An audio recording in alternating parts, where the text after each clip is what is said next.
Olá, meus alunos, tudo certinho com vocês? Espero que vocês estejam gostando dos nossos vídeos. Vamos hoje conhecer um pouquinho mais a respeito das nossas células, ok? Numa aula anterior a gente comentou a respeito da membrana plasmática, certo? Membrana plasmática essencial para o funcionamento das células, a sua composição com fosfolipídios e proteínas, o revestimento externo nas células animais de carboidrato, né? Esses componentes, eles são produzidos, né, parte deles são produzidos em organelas, né? E uma das organelas que participam dessa produção é o retículo endoplasmático, tá? Então, o retículo é uma organela que parece muito com a membrana plasmática em termos de funcionamento. Por quê? Porque ele vem a partir de uma invaginação, uma entrada da membrana plasmática nas células, né? De maneira a ampliar o sistema de membranas encontradas na célula, né? Essa teoria, né, ela veio de uma hipótese chamada de hipótese endossimbiótica, onde vai ser abordada em outra aula, mas nessa hipótese, uma célula que não tinha organelas membranosas, ela teve a sua membrana plasmática interiorizada, ou parte dela foi para o seu interior, e isso gerou compartimentos intracelulares. Isso gerou o núcleo, isso gerou o retículo endoplasmático e gerou outras organelas também, ok? Então o retículo veio desse desenvolvimento de uma célula procarionte para uma célula que depois passou a ser chamada de eucarionte devido à presença do núcleo, ok? Mas hoje a gente vai falar do retículo endoplasmático. Olha só, o retículo tem esse nome porque, visto ao microscópio eletrônico, ele parece uma rede, né? Um sistema de redes composto por uma membrana, né, bem longa, bem desenvolvida, principalmente naquelas células que utilizam muito essa organela, tá? Então, o retículo endoplasmático, ele fica localizado, aderido, fundido à membrana do núcleo, que é chamada carioteca, beleza? Dependendo da sua função, né, dependendo da função que a célula desempenha, ele vai ser mais ou menos desenvolvido quando comparado a outra célula, certinho? Então a sua estrutura tem um formato de rede, a sua composição, a sua membrana tem o mesmo aspecto da membrana plasmática. Ela tem fosfolipídios, ela tem proteínas, e então cria-se um compartimento separado do citoplasma por essa membrana. Com isso, as moléculas vão entrar no retículo e sair deles, como fazem pela membrana plasmática, que foi abordado, né, esse tema, esse transporte através das membranas, foi abordado em outra aula nossa. Então, aqueles tipos de transportes passivos, como difusão simples, como difusão facilitada, osmose e até mesmo transportes ativos, são realizados pela membrana do retículo endoplasmático, tá? Para que nesse compartimento existem moléculas que não são encontradas aqui no citoplasma e com isso reações químicas possam acontecer ali, ok? Reações químicas estas que fazem diferentes funções. Vamos ver então, olha só, ó, funções desempenhadas pelo retículo endoplasmático. Olha só, o retículo endoplasmático participa da produção de lipídios, tá? Ó, síntese. Nesse contexto que a gente está falando aqui, síntese significa produção, tá? Produção de lipídios. Ok? Que lipídios são esses? São lipídios da sua própria membrana. São lipídios da membrana plasmática e são lipídios de outras organelas, da membrana de outras organelas, tá? Você vai lembrar aí que os fosfolipídios são os tipos de lipídios encontrados nas membranas, né?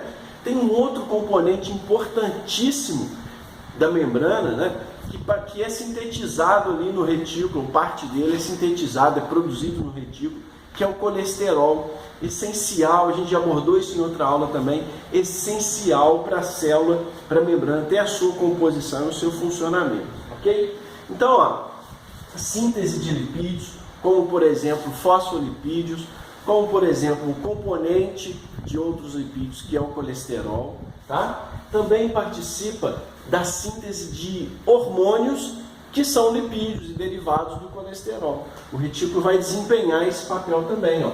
Síntese de hormônios lipídicos.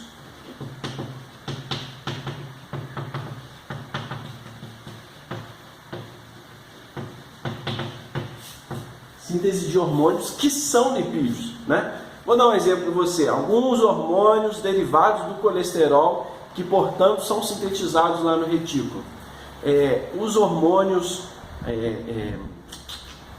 aldosterona, cortisol, tá? Os androgênios, a testosterona, a progesterona, o estrógeno, tá? São hormônios e outros, são hormônios derivados do colesterol e, portanto, a sua síntese ocorre nessa organela, no retículo endoplasmático, tá?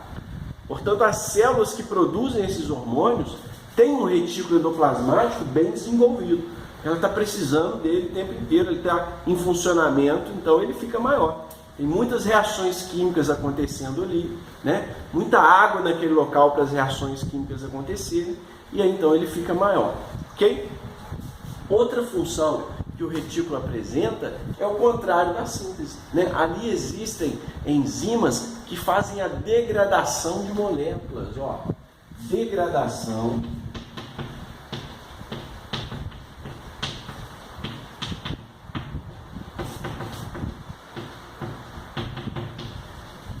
de moléculas, ok? Não necessariamente de lipídios também. Degradação de lipídios, de ácidos, de bases, de proteínas, degrada uma série de moléculas ali, porque no retículo existem enzimas para fazer isso, tá? Vou dar um exemplo para você, olha só. No fígado existem células chamadas de hepatócitos, ok? Que são células que desempenham muitas funções. Uma delas é degradar moléculas. Então, o etanol, ele é degradado ali, tá? A parte da degradação, da destruição dele é feita ali. Os hormônios circulantes no nosso organismo, quando passam pelo fígado, eles começam a ser degradados ali por enzimas que tem no retículo endoplasmático dos hepatócitos, tá? Quando tomamos um medicamento, esse medicamento vai perdendo o efeito porque ele vai passando pelo fígado, o fígado vai modificando, né, o hepatócito, mais especificamente enzimas que tem no retículo endoplasmático do hepatócito, vão modificando esse medicamento e vai se transformando numa molécula mais adequada para ser eliminada, para ser excretada, ok? Então, retículo endoplasmático, nessas células que fazem a degradação de moléculas, também é bastante desenvolvido, tá? E tem enzimas para executar essa função, ok? Outra função importante do retículo, hein? Não esquece essa não, essa é importante, hein? É o armazenamento de cálcio. Olha aí.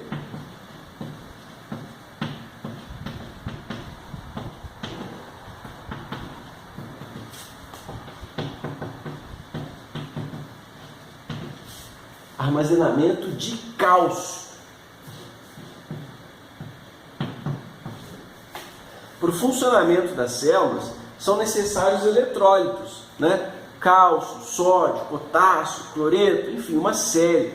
Principalmente nas células que são excitáveis. Neurônios, células musculares, células de glândulas, tá? E o cálcio, que é encontrado em grande quantidade fora da célula, maior do que no citoplasma, também é armazenado no retículo. Temos uma aula sobre isso, uma aula que a gente comentou a respeito de transporte ativo, né? Detalhamos isso um pouquinho mais. Mas só para a gente lembrar, esse cálcio é encontrado em grande quantidade fora da célula e também armazenado no retículo. Existem proteínas ali dentro que criam nuvens de cálcio, que armazenam esse cálcio, tá? Mas para que ele fica armazenado? Para que, quando necessário, esse cálcio vá para o citoplasma e uma vez ele aumentado no citoplasma, a célula execute uma ação. Então, por exemplo, se for um neurônio, esse cálcio aumentado no citoplasma vai promover liberação de neurotransmissores. Tá? Só vai liberar o neurotransmissor quando o cálcio aumentar no citoplasma. E isso é feito ou com ele saindo do retículo, também com ele entrando na célula. Tá? Se for uma célula muscular, o aumento do cálcio no citoplasma vai promover a sua contração. Tá? Quando esse cálcio retorna para o retículo e sai da célula, vai promover o relaxamento. Entendeu? Então o cálcio, ele modula o funcionamento, a ativação de algumas células. Aumentou o cálcio no citoplasma, ela funciona, diminuiu o cálcio no citoplasma, ela retorna ao estado de repouso. Tá? Entendido? Show de bola! Armazenamento de cálcio é outra função importante que essa organela tem. Todas essas funções aqui são desempenhadas por um tipo de retículo endoplasmático que está representado aqui. Tá? Esse retículo endoplasmático é chamado de retículo endoplasmático liso. Para que isso? Para poder diferenciar de um outro retículo endoplasmático que as células também têm, chamado de retículo endoplasmático rugoso. O rugoso tem esse nome devido ao seu aspecto e quando visto ao microscópio eletrônico tem umas ondulaçõezinhas, né, uns pontinhos, né, que são outras organelas associadas a ele. São organelas que não têm membrana, mas que são essenciais também para o funcionamento da célula, chamadas de ribossomos. Tá? Então, o retículo endoplasmático liso desempenha essas funções, mas não apresenta ribossomos na sua membrana, ao contrário do retículo endoplasmático rugoso, que tem essas organelas. Tá? Os ribossomos, que serão abordados em outra aula, são encontrados em várias regiões na célula, né? Tem ribossomos soltos no citoplasma, tem ribossomos dentro de outras organelas e tem ribossomos na membrana do retículo endoplasmático. A função que essas células desempenham é da produção de proteínas, ok? Elas produzem proteínas. Veja bem, aqui no citoplasma o ribossomo produz proteína. Na membrana do retículo, ele produz proteínas. Ok? Essa que é a função que eles desempenham. Essas organelas também são encontradas em células procariontes, com a função de produzir proteínas nelas. Aqui, dependendo do local, eles vão produzir proteínas que serão utilizadas naquele local, naquela região. Né? Então, no caso do retículo endoplasmático, as proteínas produzidas pelo ribossomo no retículo vão ser utilizadas pelo próprio retículo e elas também vão ser utilizadas em outros locais. A gente vai falar isso já no próximo vídeo, quando a gente falar de outras organelas. Tá? Mas elas serão transportadas para outros locais, onde serão utilizadas também de maneira muito eficiente para a célula. Tá joia? Então, ó, mais uma função para o retículo: síntese de proteínas. Síntese de proteínas. No caso, é uma função executada, lembra aí, pelo retículo endoplasmático rugoso. Ok? Beleza? Olha só, espero que a célula esteja ficando bem dinâmica aí na sua cabeça. Ela não é estática, tá? Ela tem a membrana plasmática em pleno funcionamento, o retículo endoplasmático mais ou menos envolvido, dependendo da sua função, assim como o retículo endoplasmático rugoso. Ok? Joia? Vamos prosseguindo com a nossa evolução. Aperta pause, anote à vontade, escreva seus comentários. Vamos participar e fazer o nosso canal crescer para você evoluir de maneira inteligente na sua vida. Joia, joia? Até o próximo. Tchau, tchau.